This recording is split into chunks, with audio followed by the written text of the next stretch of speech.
Selamat sore. Jadi saya di sini Lola Satarina dengan keluarga pasien, yaitu istrinya, betul ya Ibu? Ya. Jadi perkenalkan Bu, nama saya Lola Satarina. Saya ingin menanyakan mengenai yang sudah kemarin saya berikan kepada Bapak. Apakah ada saran atau komen mengenai menu yang saya kasih enggak, Bu? Sarannya? Menurut saya udah bagus nih. Terus Bapak ada komen lain gitu nggak tentang menu yang saya kasih? Komennya nggak ada sih, cuman karena dia nafsu makannya emang lagi menurun gitu, lagi berkurang. Ya begitu makanannya ya, agak susah dimakan gitu ya, harus dipaksa. Menurut saya sejauh ini bagus sih gizinya. Terus setelah kemarin saya kasih, masih ada keluhan lain yang dirasain sama Bapak? Mungkin masih ngerasa sakit, mual gitu, di perutnya masih sakit, itu masih ada Bu? Kalau mual udah nggak ada, cuman tetap sakitnya, nyeri yang di sini. Oh, yang di bagian pinggang. Nyeri penyakitnya dari liver, kadang-kadang lambung menjalar sampai ke punggungnya. Kalau mual nggak ada sih. Udah nggak ada. Muntah juga nggak ada. Berarti yang dirasakan hanya nyeri tersebut aja ya? Nyeri penyakitnya. Terus untuk setelah kemarin saya buat itu, jadi ini saya sudah membuatkan leaflet Bu. Mungkin bisa Ibu pegang, ada 2 leafletnya. Jadi saya jelasin satu-satu ya. Dimulai dari yang ini, yang biru ini dulu. Jadi diet yang saya kasih itu diet mengenai penyakit jantung dan hati, karena kan bapaknya bermasalah di 2 organ tersebut ya Bu. Di jantungnya kan Bapak terkena CHF ya, sedangkan hati itu ada sirosis sama hepatitis. Jadi kan seperti yang udah Ibu juga tahu, mungkin udah dapat penjelasan dari dokter mengenai penyakit tersebut. Di sini saya cuma mau ngejelasin dikit aja. Jadi CHF itu kan awalnya timbul karena kebiasaan makan yang kurang baik, juga itu bisa mempengaruhi seseorang terkena CHF tersebut. Atau juga jantung itu karena memompanya terlalu cepat, kan karena dulu kan sebelumnya bapaknya sering konsumsi minuman yang berenergi kan ya Bu ya, semasa dulu kerja. Nah itu jadi memacu kerja jantung jadi lebih cepat. Nah karena oksigen di dalam tubuhnya mungkin di saat itu lagi kurang, akhirnya kan kerjanya semakin cepat. Nah karena terlalu cepat, akhirnya bisa muncul yang namanya CHF itu, atau bahasa Indonesianya itu gagal jantung begitu Bu. Terus untuk yang penyakit hatinya kan ada sirosis sama hepatitis B. Nah hepatitis B nya kan kronis ya. Kronis berarti itu sebenarnya tuh udah lama Bu munculnya, tapi ini lagi puncaknya gitu, baru kelihatannya sekarang, padahal itu tuh udah ditimbun dari beberapa bulan yang lalu gitu. Sama sirosisnya itu bisa jadi karena akibat adanya hepatitis tersebut. Makanya kan perutnya kan juga ada asitesnya ya. Nah itu karena akibat sirosis tersebut. Terus yang edema di kaki, yang bengkak itu karena gagal jantungnya gitu. Terus dietnya itu jadi yang saya kasih rendah garam atau rendah natrium sama rendah lemak. Kan kemarin juga udah sempat dikasih tahu sama dokter mungkin ya Bu, tentang garam itu nggak boleh terlalu banyak dipakai karena kan ada pembengkakan di kaki. Nah itu bisa jadi salah satu penyebab kalau misal kita masih menggunakan garam yang sesuai takaran orang normal, orang sehat, nanti yang ada malah kakinya makin bengkak gitu. Terus karena kemarin kan setelah saya nanya, sebelum saya memberikan menu, saya sudah bertanya kepada Ibu mengenai asupan Bapak sebelumnya itu seperti apa yang diasup gitu kan ya Bu. Setelah saya hitung itu memang masih jauh dari kebutuhannya.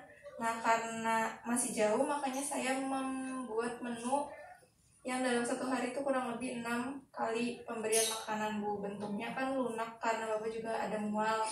Waktu itu ada mual, makanya saya buat lunak biar nggak terlalu menimbulkan rasa mual, terus juga nggak membutuhkan energi banyak untuk Bapak mengunyah gitu. Terus selanjutnya bisa dibuka Ibu mengenai syarat dan prinsip dietnya di balik gitu. Syarat dan prinsip dietnya. Jadi untuk kalorinya sebenarnya disesuaikan aja Bu sama status gizi pasien. Misalkan berat badannya Bapak lagi normal, terus status gizinya masih normal, berarti kalorinya tuh energinya masih sama kayak orang normal gitu loh Bu. Walaupun ada kayak apa ya, hal-hal yang harus diperhatikan dari segi penyakit bapaknya gitu. Terus konsumsi lemaknya harus dibatasi karena bapaknya kan juga ada yang tadi CHF itu kan ya Bu, itu pun nggak boleh makan yang terlalu berlemak-lemak. Terus proteinnya diberikan dalam jumlah yang cukup. Protein itu harus tetap ada karena kan gunanya biar untuk pembangun, zat pembangun di dalam tubuh. Terus protein juga gunanya biar jaringan sel hatinya yang lagi rusak itu bisa benerin gitu lah Bu, istilahnya seperti itu gitu. Terus vitamin mineralnya juga harus tetap diperhatikan, bisa diambil dari buah itu bisa, atau mungkin vitamin dari dokter yang diberikan gitu, itu bisa diminum sebagai untuk memenuhi kebutuhan vitamin dari si bapak. Protein tadi telur ya? Iya, itu masuk telur, itu bisa, ayam gitu juga bisa. Terus rendah garam apabila ada edema atau asites, ya karena cairan tersebut ya Ibu yang tadi sudah saya jelaskan. Terus makanannya sebisa mungkin yang mudah dicerna, karena kan ya yang tadi bapaknya sudah asupannya itu kan masih sedikit, masih susah. Sebisa mungkin cari makanan yang bentuknya tuh nggak perlu dikunyah, jadi bapaknya nggak perlu mengeluarkan energi lebih buat mengasup makanannya gitu.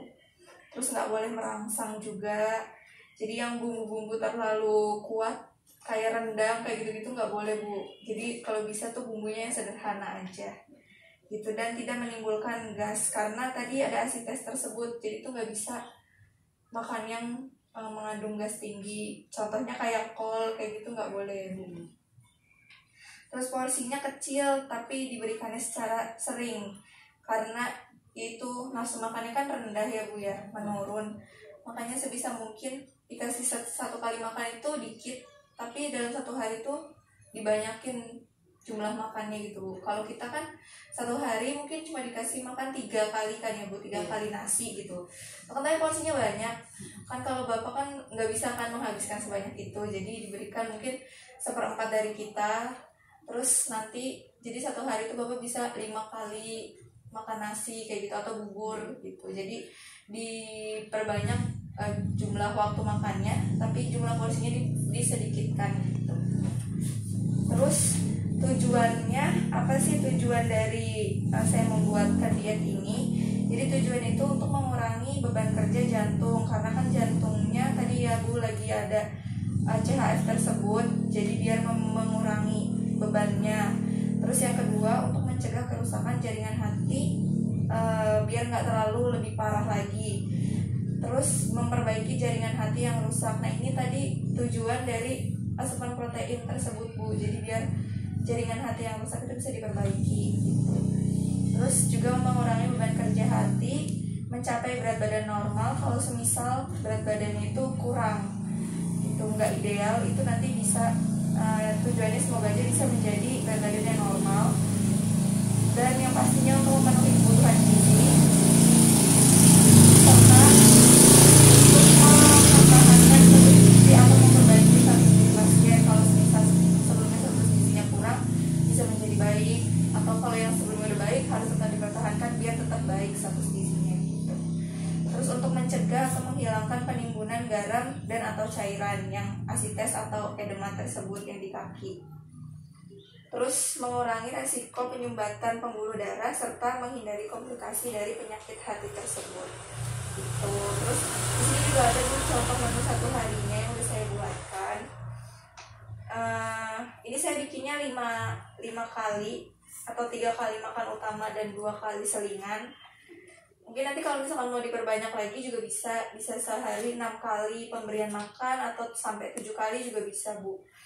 Jadi di sini contohnya makan paginya itu kan ada nasi tim. Saya bikinnya yang lunak-lunak aja ya, maksudnya disesuaikan sama kemampuan si bapak. Nasi tim, jadi ini nasi yang cuma kayak dibikin bubur tapi nggak selunak bubur. Atau mungkin kalau misalkan nafsunya lagi turun banget mau dibikin sampai kayak bubur juga nggak apa-apa. Terus untuk lauk proteinnya itu dari telurnya bisa didadar ataupun direbus gitu aja juga bisa. Terus asam buncis ini untuk sayurannya. Terus untuk makan siangnya bisa nasi tim ataupun bubur. Terus untuk lauknya ada daging bumbu tomat ataupun mau diganti dagingnya mau diganti ayam atau mau diganti yang lain itu nggak apa-apa. Sama oseng-oseng tempe. Terus untuk sayurnya itu sayur bayam. Terus untuk makan malamnya itu nasi tim atau mau diganti bubur juga boleh. Semur ayam, pepes tahu, sama sayurnya itu berupa sayuran. Untuk selingannya itu minimal tuh 2 kali selingan, Bu. Itu untuk emang orang normal pun seharusnya, orang sehat itu emang seharusnya mendapatkan 2 kali selingan tersebut. Nah, selingan siangnya contohnya di sini saya pakai puding susu dan sari buah jeruk. Terus untuk selingan sorenya jus pepaya. Sebenarnya bisa Ibu ganti yang untuk yang cari energinya lebih tinggi, mungkin yang seperti kemarin saya kasih ada bubur kacang hijau atau bubur sumsum, itu bisa digunakan sebagai selingannya si bapak atau cemilannya si bapak gitu. Karena kan makan yang padat-padat kayak biskuit itu kan butuh energi lebih kan yang guna. Baik dikasihnya bubur gitu. Terus ada bahan-bahan yang sekiranya tuh harus dihindari kalau misalkan Ibu mau buat masakan buat bapak. Yang dihindari itu ada sih Bu, di sini udah dijelaskan. Sebenarnya intinya tuh yang lemak-lemaknya tinggi itu nggak boleh. Kalau mau masak daging ya dicarinya dagingnya yang nggak ada lemaknya, atau ayamnya aja dagingnya, jangan pakai kulitnya gitu. Terus susunya juga susu rendah lemak. Kalau susu kental manis atau full cream gitu jangan, soalnya itu kan lemaknya tinggi.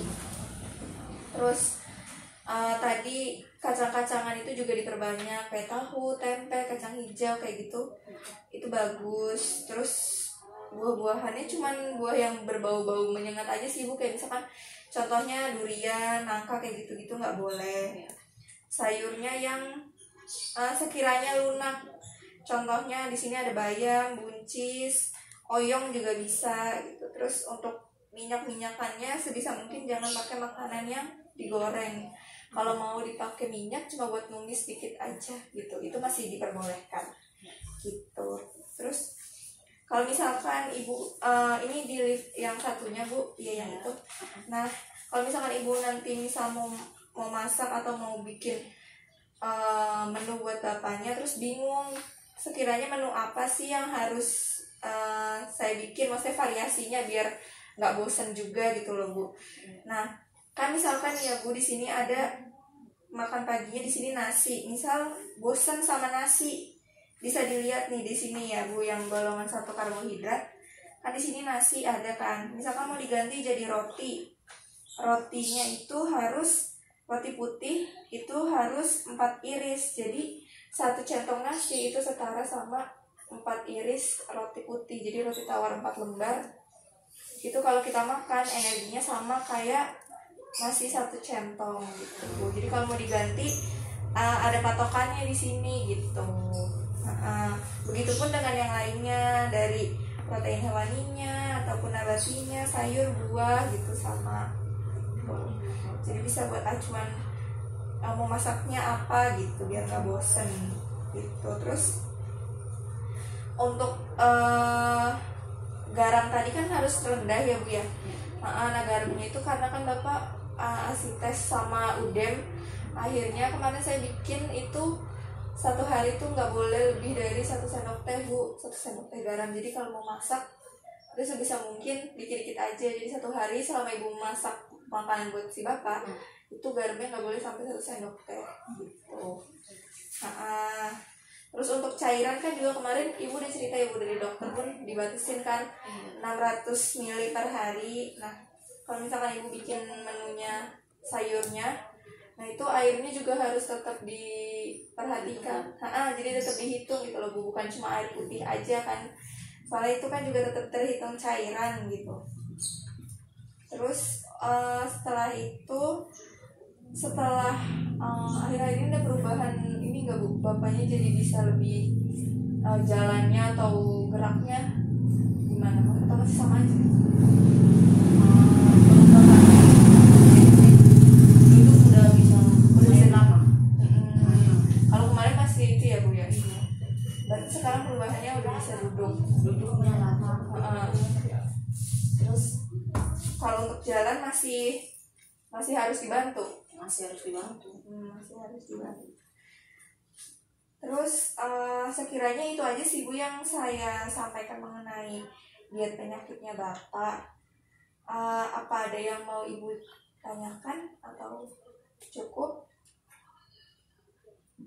Kalau ada yang mau ditanyain nggak apa-apa, tanyain aja. Ini apa namanya? Kalau sayurannya itu dia sukanya bayam doang.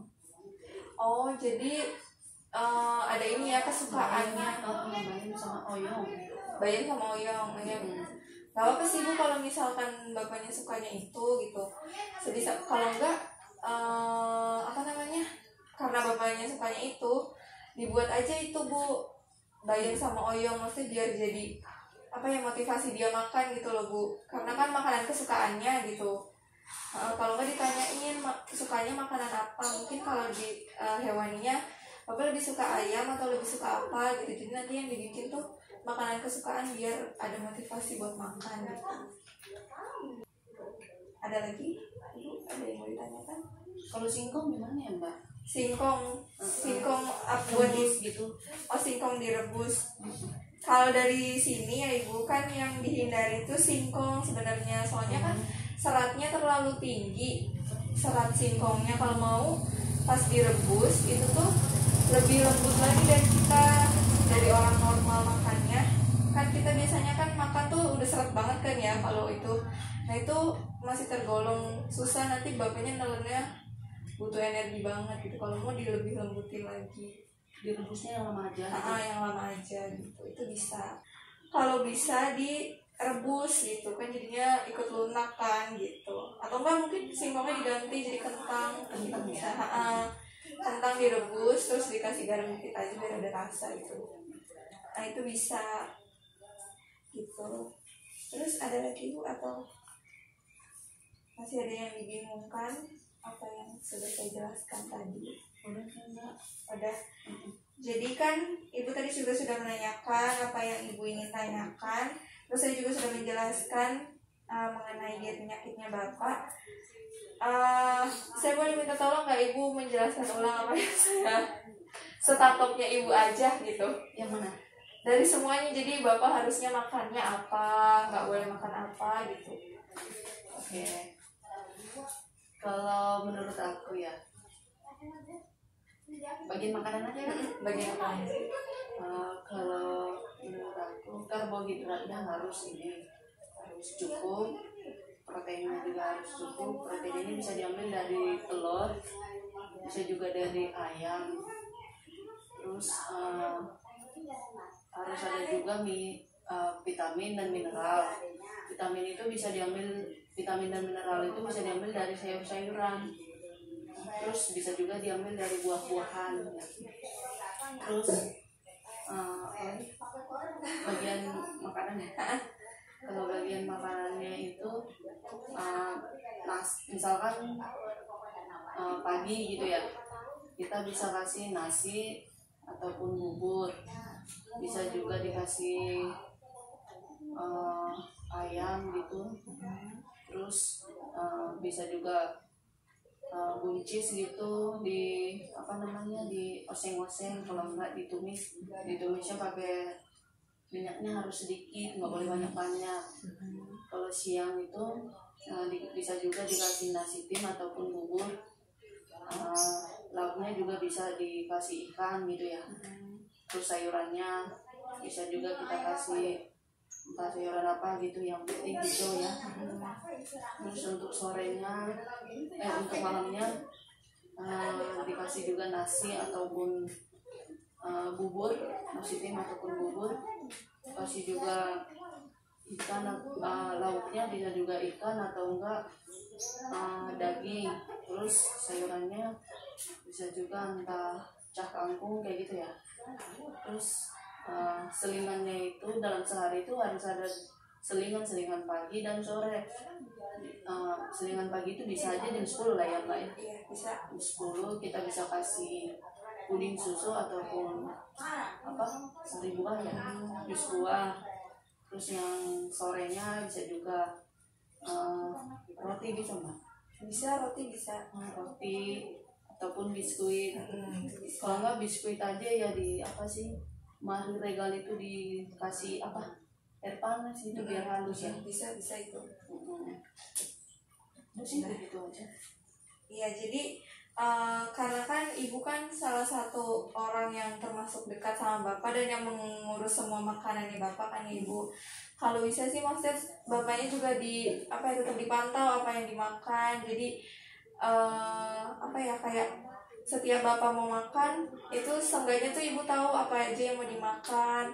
Terus untuk pemorsiannya harusnya seberapa banyak itu kan ibu yang mengatur kan ibaratnya gitu.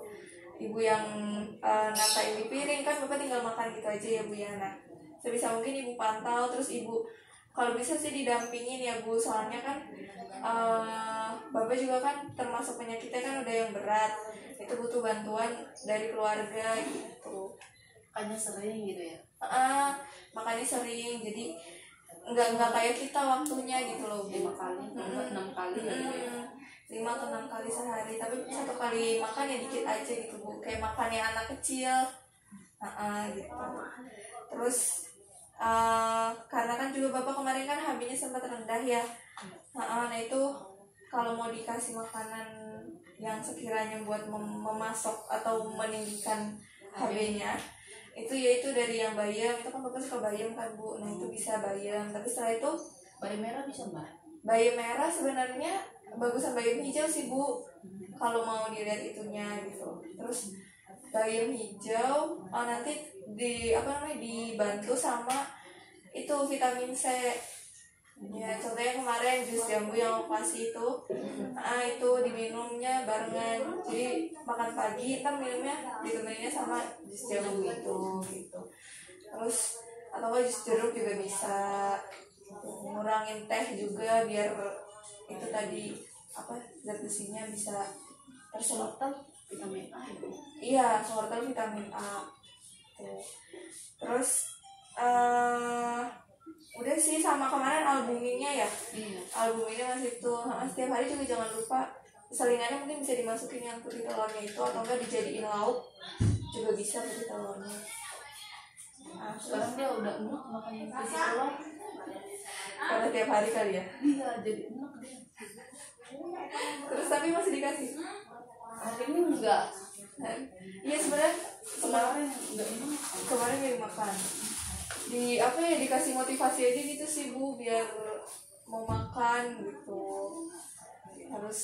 Emang harus dibantu kayak gitu.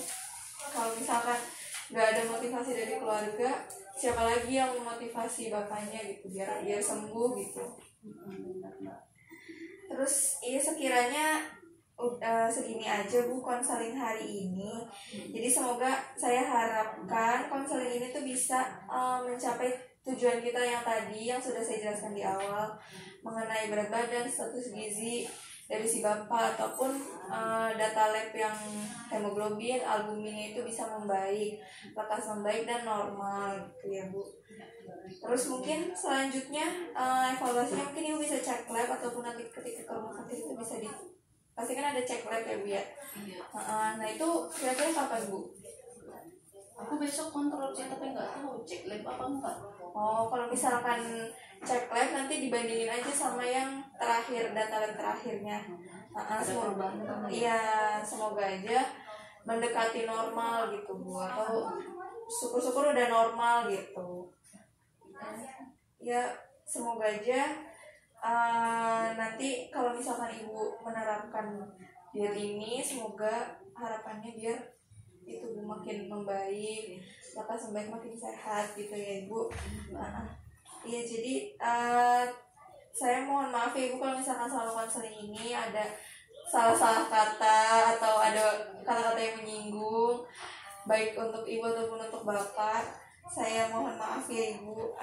Saya cukupkan ya ibu, terima kasih konseling hari ini. Selamat sore. Iya, makasih banyak ya. Iya.